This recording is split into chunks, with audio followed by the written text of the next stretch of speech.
Hace 3 años, en agosto de 2012, aquí en Managua estalló un escándalo que fue bautizado localmente como el de los falsos Televisa. No sé si es una descripción con la que Carmen habrá estado de acuerdo, pero bueno, así se Tengo bautizó mis en dudas Nicaragua. todavía con esa expresión tuya. A mí me quedó la duda. 18 mexicanos que transitaban, iban y regresaban a lo largo de Centroamérica en 6 camionetas con los logotipos de esta empresa fueron detenidos en Nicaragua trasegando más de 9 millones de dólares. Los procesaron, los condenaron por tráfico de drogas, lavado de dinero, crimen organizado y ahora están pagando su condena en México. Recuerdo en varias ocasiones que hablamos en términos profesionales sobre este tema. Yo te decía, en Nicaragua lo que queremos conocer es cómo esta banda entró y salió por nuestra frontera 17 veces de ida, 17 veces de vuelta, lo cual significa que el sistema de seguridad nacional, de las aduanas, del ejército, de la inteligencia, ha sido completamente barrido, completamente infiltrado.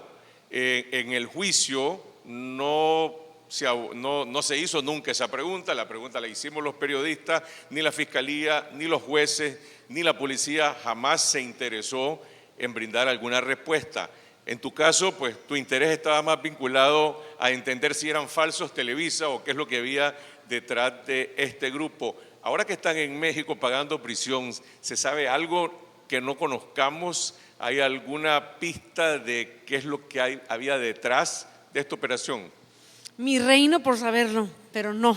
¿Coincidirás, Carlos Fernando, que esta historia de las camionetas registradas a nombre de Televisa, que eso es lo que se puede asegurar, porque parte de la investigación nuestra logró demostrar que esas camionetas estaban registradas formalmente a nombre de la televisora, se presentaron documentos y estaba en el registro del Distrito Federal ese grupo de camionetas, pues registradas así a nombre de la televisora. Entonces, bueno, hay un conjunto de cosas muy delicadas que nunca lograron ser esclarecidas del todo, pero las pistas que quedaron abiertas nos llevan, Carlos Fernando, tal vez coincidirás conmigo, a una de esas grandes historias en donde los periodistas quedamos profundamente frustrados.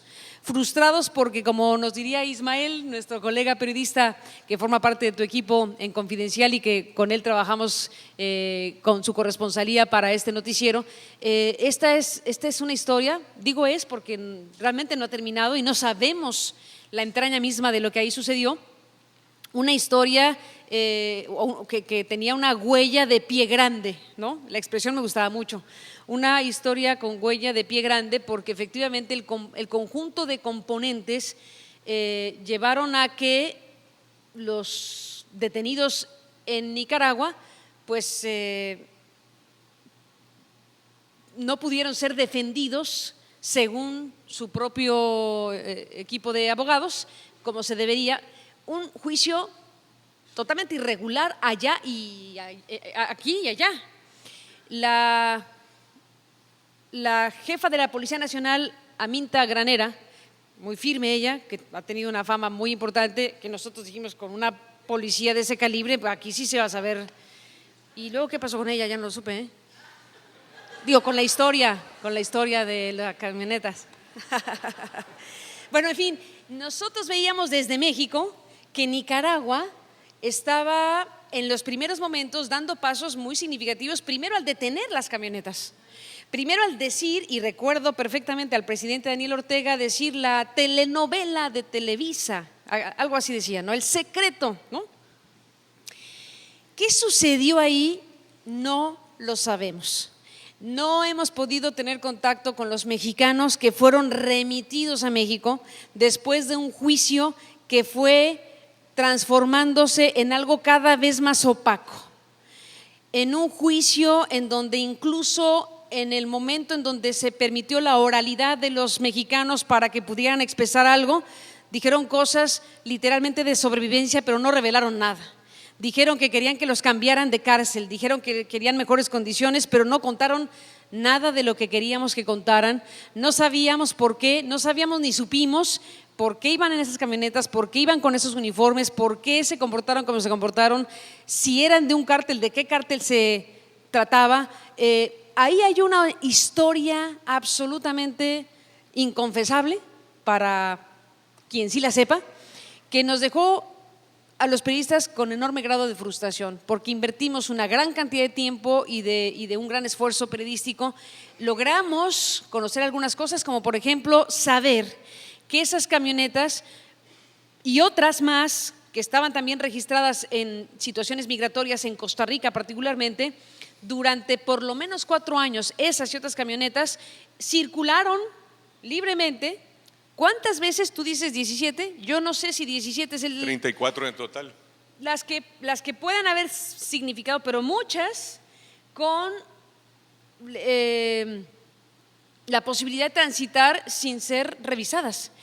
Eran camionetas que tenían al interior equipos profesionales, si era camuflaje, era un camuflaje muy profesional y no sabemos exactamente qué pasó. Y no sabemos por qué el sistema de justicia nicaragüense, al final de cuentas, no permitió la transparencia ni la indagatoria de los propios periodistas para saber qué demonios había detrás de esta historia de las camionetas con los logotipos y los registros de la televisora. Es una historia que está pendiente y ojalá que la podamos retomar. Carmen, ¿Tienes algo que hacer esta tarde sobre el tema? ¿Perdón? Vamos retomando la historia. Estamos desocupados últimamente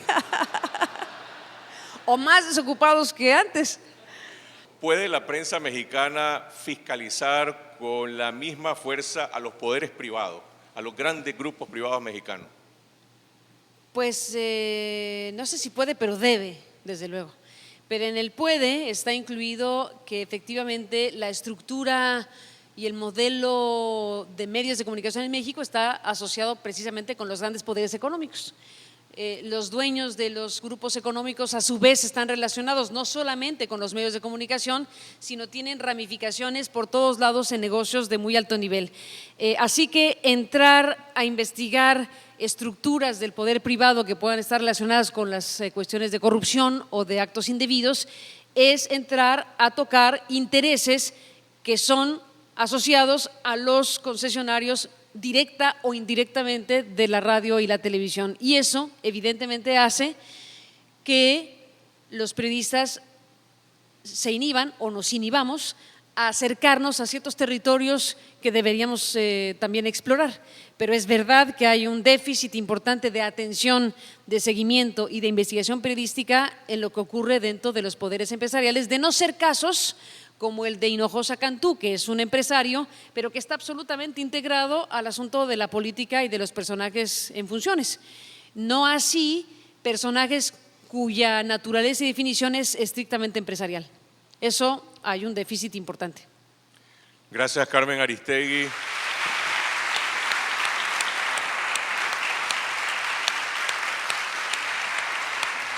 Muchas gracias.